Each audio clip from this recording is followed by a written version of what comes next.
Hare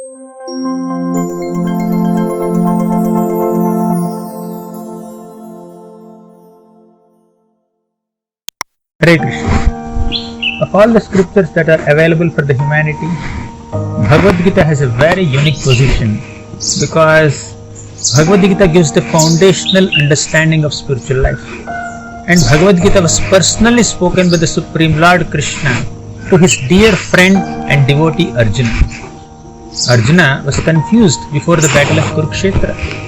As a Kshatriya, Arjuna knew that it was his right to fight for the kingdom, but he was not sure whether it was right to fight with his own relatives and family members. So, Arjuna accepted Krishna as his teacher. He said, Karpanya doshopahata svabhavah pruchhami tvam dharma sammudha chetah yah shreyasyan nishchitam bruhi tanme sishyasteham shadhimam tvam prapannam.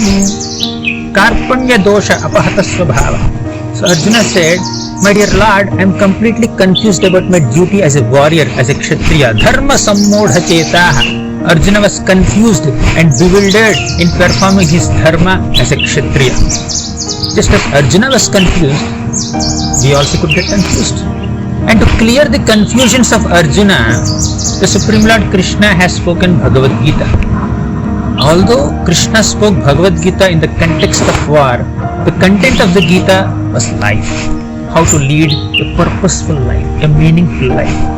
So in the Bhagavad Gita, Krishna speaks about the knowledge of body and soul, how body is never alive and soul is ever alive, and he also speaks about different types of yogas like karma yoga, jnana yoga, dhyana yoga and bhakti yoga. After hearing elaborate teachings of bhakti yoga and various other subjects like kala, karma, ishvara, jiva, prakriti, Arjuna was completely enlightened. And after hearing entire Bhagavad Gita, Arjuna said, my dear Krishna, all my confusions are cleared. Nashto moha smritir labdha tat prasadan mayachyuta. So Arjuna's illusion is completely dispelled by the teachings of Bhagavad Gita given by Krishna. Before hearing Bhagavad Gita, Arjuna was confused. After hearing Bhagavad Gita, Arjuna got clarity in life. So Bhagavad Gita takes us on a journey from confusion to clarity. That's the speciality of this Bhagavad Gita. Now in my own life, I got to study Bhagavad Gita and read the shlokas of Bhagavad Gita right from my childhood. But only in my college days, I got to read Bhagavad Gita as it is, written by Bhaktivedanta Swami Prabhupada. And now I understood the application values, the real practical utility of all the teachings of Bhagavad Gita in personal life. So what the shlokas that I studied in my childhood have become more practical and relatable to me when I read Bhaktivedanta purports. I am personally benefited by reading the Bhagavad Gita. And I wish that all the youth and children and even elders, all the humanity must take shelter of the teachings of Bhagavad Gita. And Bhagavad Gita has such vast subject matter for us to learn. Krishna teaches us how to eat, how to sleep, how to recreate, how to talk with others, how to handle with different situations in life.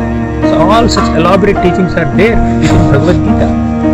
Now, one of my favorite lessons of Bhagavad Gita that Krishna has given was in the second chapter of Bhagavad Gita, 2.1. Matra svarshastu kaunteya sitoshna sukha dukkhadah agama payino nityaha tam stitikshasva bharata. Krishna gives this profound teaching to the humanity that, O Arjuna, heat and cold come as results of sense perception. Just like we experience the seasons of summer and winter, and we experience heat and cold in these seasons, similarly, we also experience happiness and distress in life. Just like heat and cold are temporary, similarly, happiness and distress are also temporary.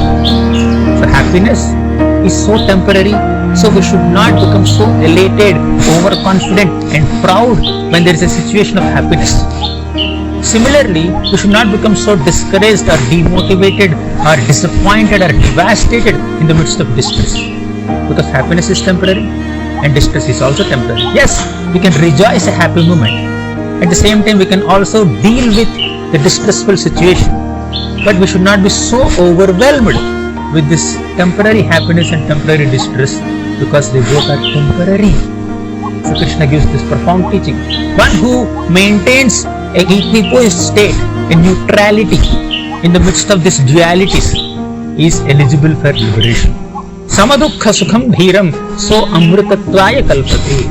Krishna says the person who is eligible for liberation is actually having an equipoised disposition towards happiness and distress, understanding their temporary natures in this world. Bhagavad Gita not only teaches us how to attain success, but Bhagavad Gita also teaches us how to deal with failures. So Bhagavad Gita's teachings are very profound. This year we are celebrating World Gita Day during the December month, and also several devotees around the globe, they would be participating in this book distribution marathon, distributing Bhagavad Gitas to several people, thousands and thousands of people. I request everyone to participate in this distribution marathon and also spread the knowledge of Bhagavad Gita. We can preserve the spiritual culture by propagating scriptural knowledge. So Bhagavad Gita has all the important topics for the upliftment of the human society. So let us spread the knowledge of Bhagavad Gita. I wish everyone a happy Gita Jayanti. Hare Krishna.